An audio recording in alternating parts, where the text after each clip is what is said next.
everyone. Hi. So I'm here with Darren. We're going to be talking to you about the Kindle Storyteller Award. I'm Susanna. I'm a team member of the Tandem Collective, a community of book lovers. And I also am a freelance editorial consultant and creative writing coach. So I kind of, I'm really looking forward to finding out more about, how authors can take part in this awesome initiative. Darren, hi. It's Hello. great to have you. Thank you for joining me. Thank you for the invitation. It's great to be here. Thank you. It's great to have you. Would you be able to start us off by telling us a bit about yourself? And then, since this is an Ask Me Anything event, we'll just have lots of questions for you, and I'll just ask them one by one as we go through. But it would be great to find out a bit more about you to start with. Yeah, absolutely. So my name's Darren Hardy. I look after Kindle Direct Publishing in the UK. And that involves sort of going out to events, helping authors understand how they can use Kindle Direct Publishing. I'm a long-term Amazonian. I'm in my 19th year at Amazon. I've always worked in books, even prior to Amazon. I was working in the books industry. I just love books and the whole creative journey, and my role as a bookseller, essentially, sort of getting books into the hands of readers, customers, is something that I've thoroughly enjoyed doing. So part of the UK Books team, and as I say, looking after Kindle Direct Publishing. Sounds amazing. I'm with you there on getting books in the hands of readers. Absolutely. So that's fab. Thank you for that. And so we have questions from kind of our community and readers, writers, indie authors. But I feel like the first question should be, what is the Kindle Storyteller Award? Yes. Can you tell us, how does it work? Yeah, absolutely. So the Kindle Storyteller Award, it's our 7th year of running it in the UK now. It's been running for a few years. And it's a writing contest for any book that's published through Kindle Direct Publishing between the 1st of May and the 31st of August. You can enter your book into that contest. And what we do is we use customer feedback metrics, be it sales, customer reviews, pages read in programs like Kindle Unlimited, to take all the many thousands of entries we have to create a shortlist. And then that shortlist is read by a panel of judges made up from members of the Amazon book team. We have some of our external partners, groups like the Alliance of Independent Authors. We also have Sue Perkins and Floella Benjamin participating this year as judges. And those judges read the books. We meet, we get to talk about them, and we select a winner. And the winner is then announced later in the year in a ceremony, which we're really looking forward to. So it's open to all genres. It's open to authors anywhere in the world. It has to be an English language book. It has to be published between those dates. We found it's part of the reason for the contest is to help authors publish their books. We hear a lot about authors who are working on a book. They're trying to get it to the finish line, but they're just missing that sort of final impetus to get it there. And we thought creating a contest with some entry window sort of gives the spur to get that book finished, get it published. You can enter it into the contest. And who knows, you might be selected as the winner. And as the winner, you win a cash prize. You get to sort of come meet the team. There's a marketing package that we put together. I think the cash prize is probably the thing that people think about most, at £20,000, and hopefully a sort of springboard to sort of build a career and to see where you can go from there with the contest. And we've had a real mix of entries in the past and winners, everything from relative newcomers publishing their first or second book to well-established authors, a mix of genres, crime, romance, autobiography. It's really exciting. It's sort of such an open contest, open to so many people. We enjoy running it. Well, that sounds brilliant, and definitely sounds like an awesome way to beat that procrastination that so many authors suffer from. Definitely some motivation right there. Thank you for that. So here we go with the Ask Me Anything. The first question that we got was, what makes a book that's published through KDP eligible for the KSA? Okay, yes, for the Kindle Storyteller Award. So it needs to be published in English language. It needs to be published between the 1st of May and the end of August. In order to enter the contest, authors add a keyword in their metadata. So when you're uploading a book into KDP, Kindle Direct Publishing, you provide all sorts of information, author, title, product description, and so on. And we have keywords that enable our systems to sort of try and help books surface to readers, to customers. and you put the storyteller keyword into the correct field. The book needs to be published in digital, in a Kindle format, and in print. And obviously KDP offers paperback publishing and hardback publishing. So it's a fairly straightforward process to make sure that your book is available in those formats. And the book needs to be participating in our KDP Select program while it's in the contest. And so that's an exclusivity program for digital. The digital version is exclusive to Amazon. And it means that you can put your book into Kindle Unlimited, which helps get exposure to readers. And you can also use some promotional tools, countdown deals and free promotional days to try and spur customer reader interest in your book. And that's really it. There is some full terms and conditions that you can see on the website, amazon.co.uk/storyteller, but they're the key requirements. So we try to make it as open and accessible as we can. And hopefully that fits the bill. Brilliant. Thank you for that. So what you're saying, I feel like you answered the next question, but just to confirm for anyone who, might be feeling a bit uncertain, you don't need to, do you need to be an established best-selling author to enter the Kindle Storyteller Award? Yeah, absolutely not. Yes, absolutely not. No, it's open to any author, whatever stage they are in their career. And like I say, we've had entrants in the past and winners in the past who, in fact, our last year's winner, Peter Gibbons, who won with King of War, was very early in his career. He was still a part-time author. He'd published a couple of books. And we've also had other authors who have been well established, other authors where writing has been a little bit of a hobby of theirs, but they've really sort of got the bug. So no, there's no sort of rule around having published a certain number of books before or having reached a certain level of sales. We really it is open from that point of view. Brilliant. That's great. Lots of inclusivity there. That's awesome. What would you say the Kindle Storyteller Award judges look for in a prize-winning book? That's a great question. Yes, I mean, the key thing, it's the Storyteller Award. So it's about telling a great story, and it's about writing a book that really captures the imagination of the reader and has them turning the page. So they just desperately want to find out what happens on the next page. And that doesn't confine itself to fiction. I mean, inevitably, when you think about page turners, you tend to think about crime novels or romance novels or science fiction or whatever it might be. But some of our previous shortlisters and in fact, even some of our winners have been autobiographies, people writing about their lives. And Llama Drama, which won Anna McNuff a couple of years ago, was her account of a cycle journey that she took through South America. But it was such a great page turner, just like really keen to find out what adventure would sort of befall her on the next page. And we've had even sort of practical sort of informational books, and people have entered cookery books, they've entered sort of productivity books. The key thing around it is that it's a page turner, it's engaging, your reader is hooked from the first page, wants to find out more, and is just carried through the rest of the page on a big sort of wave of enthusiasm for the book. So that's the key thing I think that they're looking for. Inevitably, part of that also means a well put together book, a book where you're not being sort of thrown out by typos in the text, or sort of maybe for a fiction, for a novel, a character that isn't sort of fully rounded, where maybe there's some dialogue that's jarring, those kind of things. So there is some sort of technical aspect about putting together a well-told story, or putting together a well-constructed book, but it's really about that page turning aspect of it. Right there in the name, storyteller. Exactly that. That's right. I gotta say, I do love that title, Llama Drama. I think it's a gem. It is. It's a great book. I would thoroughly recommend it. So the next question is, are there elements of cover design that, in your opinion, really work for self-published cover? That's a great question. I don't think self-published, independently published books are any different to any other book from the point of view of cover design. I mean, we do know, and I as an avid reader myself, a really strong cover is a great hook. And whether you're sort of looking at it on the website, scrolling through a page of entries, or walking through a bookshop, a well put together, well designed cover with really clear title, author, a very strong arresting image, I think is sort of common across all publishing, I think.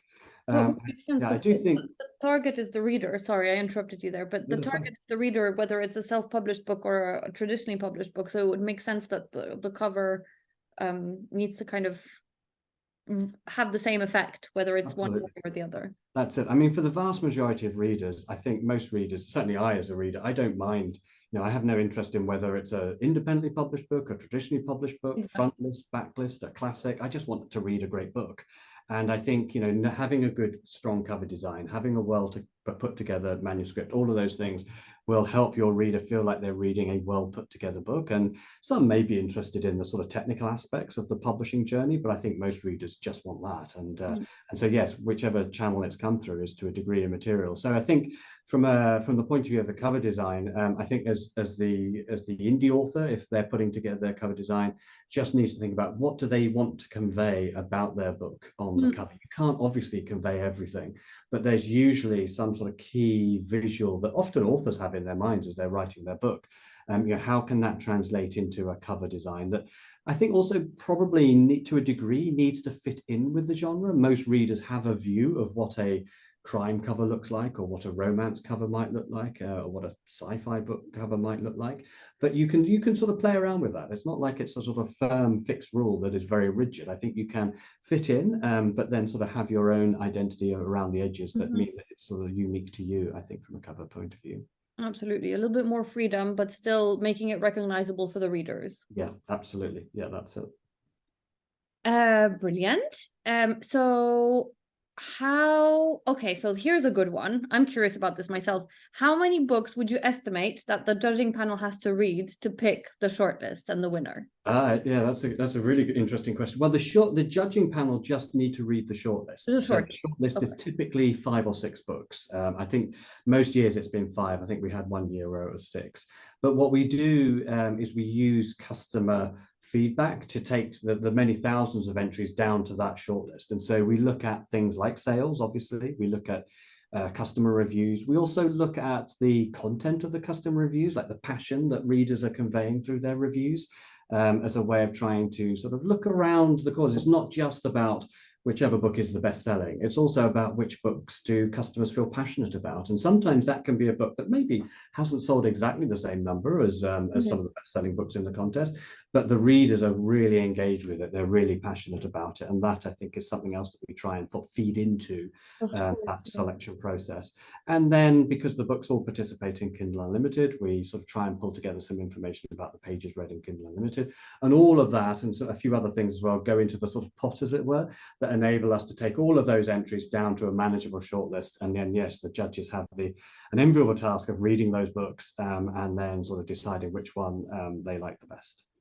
Brilliant. And so would you say that then out of that you select based on readers and all those factors you mentioned, when you have the shortlist, do you look at, a balance of genres or a balance of,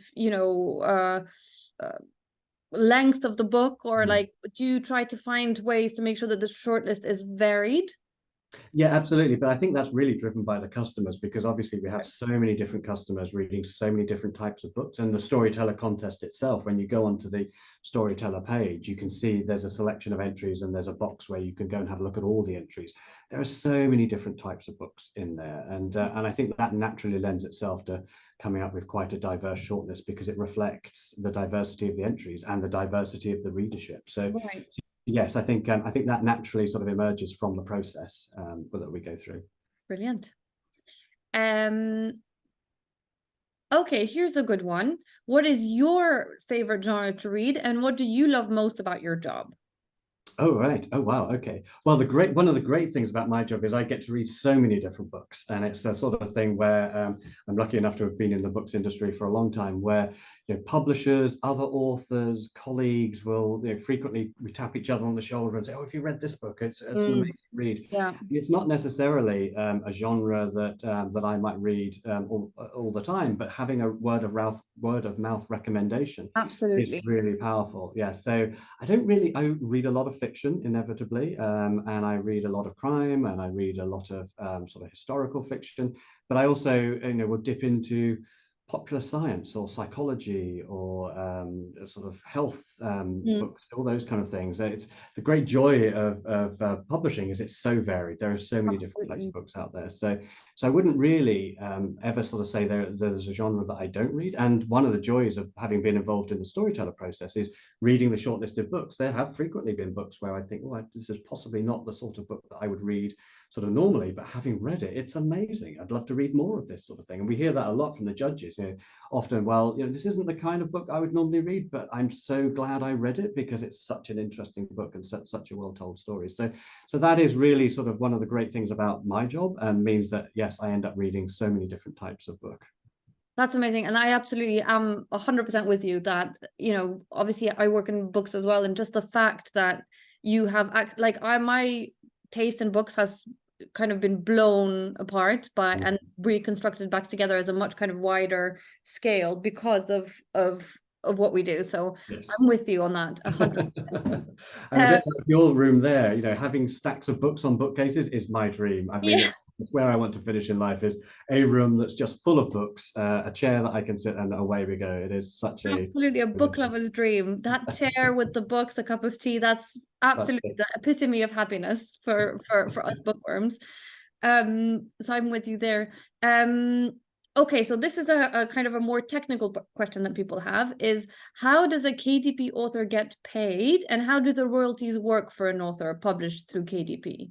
Okay, yeah. So from a KDP point of view, we have a few royalty schemes that exist in the program. They're all on the KDP sort of landing page, help content. You can go and have a look and find out lots of information about this. But essentially on the digital side, we have two royalty rates. We have a 70% royalty rate where the author earns 70% of the sale, and then a 35% royalty rate where the author earns 35% of the sale. And that's really driven by price point. So the sort of 70% royalty rate applies for the sort of trade, it's like the trade price points really sort of that exist, and then the 35% is outside of that.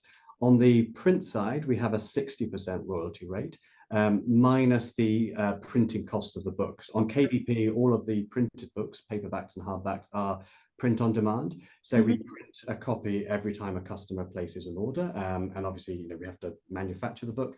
So we do a royalty calculation based on the 60% royalty rate minus the manufacturing costs.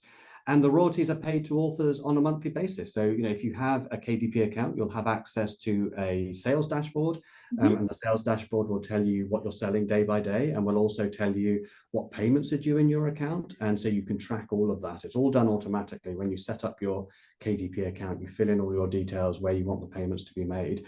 And it just works its way through on a monthly basis. And it's one of those interesting things I hear from many authors about how sort of compelling and addictive it is to check the sales, check your payments, what's coming in this month. Obviously, many authors are using this to earn a living. Some authors are using it sort of as a hobby for a little bit of sort of extra cash, but many authors are earning a living through this. So having access to those reports 24/7 and being paid on a 60-day basis every month is vital. So hopefully pretty straightforward and easy to understand when you have a look at the royalty pages on the KDP website. Absolutely. I feel like, creative people, I feel like I count myself among those rather than like the scientifically minded. It's nice when the process can be simple, and like you being able to describe it with like 3 numbers, definitely I feel like is something that resonates with indie authors, that, you don't also have to be a finance person, like a financial analyst, to understand how to. Yes, and all of that information is on the website. It's all public. It's the same for everybody. They are the KDP standard terms and conditions. So as an author considering which route they might want to publish in, you can go and have a look at the KDP terms and conditions, and it's all there. All the information is there. And if you think that is appealing, and many authors do, then you can just click on the buttons and open an account. But if for whatever reason you don't feel that's right for you, at least you understand what the terms are, and you can consider the other options that may be available. Exactly, definitely. The next question is, how much time does it take? So you say that you've got the digital side and the print side for both, or either, if it's different, I would imagine so, because you have to have the time to print the book. How much time does it take between kind of setting up your KDP account and uploading your book to a reader having it in their hands, whether it's on a Kindle or Yeah, that's a really interesting question. We do actually have a timelines page on the KDP website where, as an author, you can go in and have a look, and it breaks down many of the different steps involved in the process to give the author an idea of how long it would take. I mean, typically, from the point where you click publish which, as we hear from many authors, is possibly the scariest button on Amazon, because you're publishing your book. That commits you to that book appearing, and away the wheels start turning for the book to start appearing on the website. So from clicking that button to the book being available to buy on the website, it's typically about 72 hours or so. It can vary a little bit according to time of year and how much publishing is going on, but I would always suggest to the author that they allow 72 hours.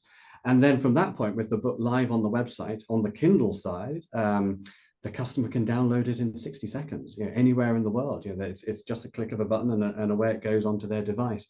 On the print side, print on demand is so fast now. The technology is so impressive that customers, if they're coming onto the Amazon website, and let's say they're a Prime customer, they can have it delivered on Prime next day delivery, and it will be there. And if they're ordering other products on the website, often they'll arrive in the same deliveries, because the technology has come on so well, and it's a very fast, really high quality service. So yes, I mean, you could, as we are sitting here today, you could be on the verge of publishing your book, and within 2 or 3 days, that book will be in the hand of readers, and they'll start consuming it and maybe leaving customer reviews, and who knows what might happen from there. Oh, see, this is exactly like, it's so, I mean, of course, there are benefits to traditional publishing and to self-publishing. It's very individual, but for, a lot of authors who are published traditionally, and it takes so much time between signing the contract and seeing the book, having the physical copy.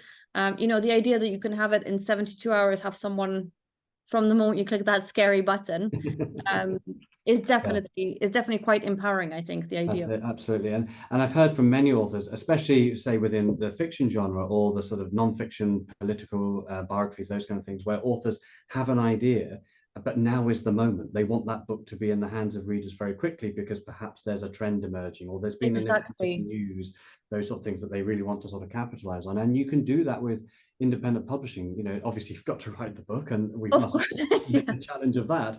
But if you're able to do that, if you've been really sparked by an idea and your book is ready to go, yes, you're talking about days, weeks. You're not talking about months and months of planning. And exactly. and on the one hand, that is incredibly empowering, but also from an author's point of view, it means that you need to be careful with your decision making, that you need to know, okay, my book is ready to go. Now is the right time to publish it. There have been so many, and I've been in book selling for such a long time. There have been so many sort of pieces of received wisdom where people, the industry would say, oh, you can't publish this type of book at that time of year. And who knows if that's true or not. Many authors, I think, have on the independent route have decided, no, this is what I want to do. This is what feels right to me, and have made a success of it. So you have those options. The choice is there for the author to decide, and that's one of the great attractions, I think, for independent publishing. It's the author deciding how they go about publishing, what they publish, and that's such an empowering situation to be in, I think.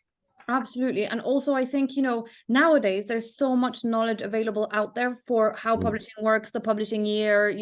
We've got Super Thursday coming up, which is, for anyone who doesn't know, it's the day of the year when most books get released. Like it's the day of the year which has the highest number of titles published. Sorry, that was phrased the wrong way around. So there's so many things about the industry, or when books get published, that you can find out with Google, or even by buying, a subscription to like a publishing magazine. I mean, there's so much at your fingertips now where you can educate yourself about this. Absolutely. Which, or you can also make the decision based on what works best for you without worrying about any of that, and see what happens. Like I just feel like nowadays there are so many tools out there that can support you when you're doing it yourself this way. That's it. It's so exciting. I've had the pleasure of going to many events, like trade events, industry events, indie author events, and I've been amazed at how generous indie authors are with their experiences and their time, and will happily talk to another author about, well, this is what I tried. This didn't work for me, but it might work for you. I tried this. It definitely worked. You should absolutely do these things. And sharing information and sharing knowledge. Not that there's a sort of magic formula that is going to work for every book. It's one of the great joys, I think, of publishing, is nobody knows really what makes a successful book. There's an element of chance, but there's an element of skill and planning and all those other things to it. But there are people out there sharing knowledge, and you can go to an event, or you can go to a community page. We have a community page on the KDP website where lots of authors are swapping tips or giving each other advice. And it's so supportive from that point of view that no author despite the name like being independent or self-publishing, no author should feel like they're alone going through that sort of Exactly. process. There's a big community out there, really supportive. Exactly. And there's so much that's lonely about the actual process of writing. And it's something that I talk about a lot as well, is how, reach out to other people, ask for advice. And our community, our Tandem community as well, we talk about it a lot, how, there's no gatekeeping. If you're, there's so much that people are willing to share. So the information is out there and you can reach out to people. Yeah, so yes, sorry, I just wanted to add to that. Let me see what the next question is. I feel like we're soon going to run out of time, so let me just ask you one more. Okay, so it the entry time closes on the 31st of August, and then the question that writers submitted was, how long does it take for the judges to decide? So you've got to read all 6 books, 5 or 6 books. And then what happens? How does it unfold? And how long? That's a great question. It's one of the really interesting fun parts of the process. Is there is a obviously we need time for the judges to read the books, and then we will meet and have and actually go through a process of sort of selecting a winner. And it's really varied over the years. There have been some judging meetings where it's been very quick. The judges have been unanimous. There's very clearly a favorite amongst the group, and we still have a debate. We still talk about all the books. We still talk about what we liked and about each of the books. And there have been other years where it's been a huge debate that's gone on. And obviously, I can't go into the details. What goes on in the judging room stays in the judging room. Of But course. it's fascinating seeing how that sort of debate unfolds, and how, as ever, I mean, it's the same when you go to a book group or when you're chatting about books with anybody, really, how people pick up on things. Oh, I like that character. That was really interesting. Or, yes, this chapter really threw me. I didn't quite expect that. And that exchange of ideas often means that the outcome can vary. I've been in some of these judging meetings where I have not known which way it's going to go. It's been really sort of balanced as people have debated backwards and forwards. So yes, it can be a very quick process, and sometimes it can take a little bit longer. But we usually, I think, in the years that we've been doing this in the UK, we have a judging meeting and we finish that meeting with consensus around our winner. So it's usually a matter of some hours. Let's put it that way. Okay, wow. Okay, I know you can't reveal what exactly happens, but I'm going to choose to imagine it, in like an old-fashioned library with all of the armchairs around a fireplace. That's how I'm going to picture it. Absolutely. But that's really interesting that you can kind of, in a matter of hours, obviously having read the books beforehand and all of that, but yeah, and also I love that it's it's up to professionals who are readers and lovers of the stories, because obviously at the end of the day, as you said at the beginning, that's kind of what you're looking for, is a great story. So yes, I mean, I think the great thing about the judging panel, each year we've been very lucky to have a really interesting mix, diverse sort of professionals from the industry, other authors, people who've been sort of involved in Amazon. I mean, obviously at Amazon, we're a huge team of book lovers, even outside of the books team. I mean, it's one of those areas where there's lots of people that want to get involved. But when you come down to the judging meeting, ultimately, we're all readers, and we're all people that have been captivated by these stories and the sort of world that the authors have painted and the information that they're conveying. And I mean, ultimately, that's the best position to be in, a reader discussing books. I mean, it's a fascinating thing.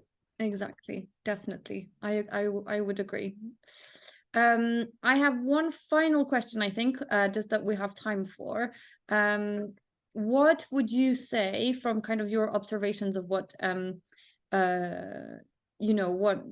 what writers have been doing and uploading, and the way that the whole process of the awards unfolds, what, apart from kind of technical submission guidelines, what advice would you give to an author looking to self-publish? What would be kind of the number one thing that you would say they should remember or bear in mind? Yes. So if you're approaching self-publishing for the first time, I think the most important thing to do is write the best book that you can. The self-publishing process itself is, I mean, there are steps to it. It takes a little bit of learning, but it's fairly straightforward. But it means nothing if you haven't written the best book that you can, and a book that you really want to put out there, and you're feeling sort of passionate that it is finished. And I know from talking to many authors, that is such a dilemma. Is my book finished? Is this the best it can be? And there's absolutely sort of no better way of investing your time than getting that book into the shape that it's ready to go, and you feel proud to put it out there. Because ultimately, once it's out there, it will be the readers that decide whether it's successful or not. And customer reviews, it works in both ways. To get a 5-star customer review is amazingly empowering and sort of such a validation. Equally, the 1 stars that will happen, unfortunately, even the best writers in the world get the 1-star reviews. Of course, Can also be a bit sort of disheartening. So you want to be sure that the book is the best it can be. I'm really proud of it, and it's ready to go. And then a little bit like we were talking about earlier, once you are ready to publish, is have a look around, have a look at what your favorite authors do. How do they approach cover design? How do they approach the product description, be it an indie published author or a traditionally published author? I mean, at the end of the day, they're all books sort of trying to find a reader. Have a look around and see what works for them and what parts of what they do might be relevant for you. Again, you're not on your own. You're not having to invent everything from scratch off your own initiative, but you can sort of cherry pick. You can look around, see what works, and then give it a go. And the great thing about independent publishing is you're in control. So if you publish the book and then you decide you want to make a change, you can. And let's say, worst case scenario, every book, I think almost probably without exception, there's bound to be a typo in there somewhere. No matter what work, who you hire to help you with the editing or whatever, you can go back and change it, and then that's it. The next reader that downloads or buys your book will get the changed version of it. So just test and learn, experiment, but get the book to a place that you're proud of it and you want to publish, and then learn from others, and then click that button. As intimidating or scary as it might be, click that publish button. Click the publish button. Yeah. And I just to jump on that and add one thing, I would just say that, even if something I talk to authors a lot about is, even if you do make a mistake or a typo, don't let it destroy your confidence, because you can fix, like you said, the fact that you can fix it, go back and fix it, and then the next editions will not have it. And then also just a fun fact that for sort of best-selling authors, sometimes what happens is, if the first print run has a typo, then it ends up being something that goes at auction for huge amounts, because it's like a first edition. So you never know, every kind of mistake is something you can learn from. So I just wanted to add that out there. Yes, and learning is such an important part of the process, and I think it's the sort you hear from a lot of authors where, I mean, and again, I suppose it depends whether you're just doing this as a hobby, you just have a book that you'd like to publish and then that's the end of it, versus wanting to make a career of it, or having several books that you might want to publish. Is going through that process will help you learn. And almost every author,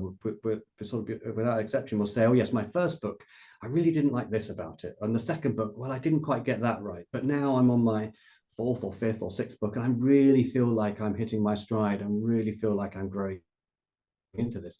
It's a journey, and and don't feel like everything is going to be absolutely perfect from the first moment that you publish your first book. You will go on a journey, hopefully a journey that you're really enjoying, and writing more books, engaging with more readers is something that you'll find rewarding. And yes, who knows where you might end up.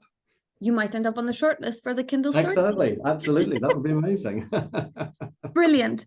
I feel like that's all the questions we have time for. Darren, thank you so much for talking to me and for sharing all this and all these insights with our community and with anyone interested in entering the Kindle Storyteller Award and publishing through KDP. There are more details available on Amazon's website. We will link to it below this video. And thanks for chatting to us. Thank you very much. It's been a real pleasure.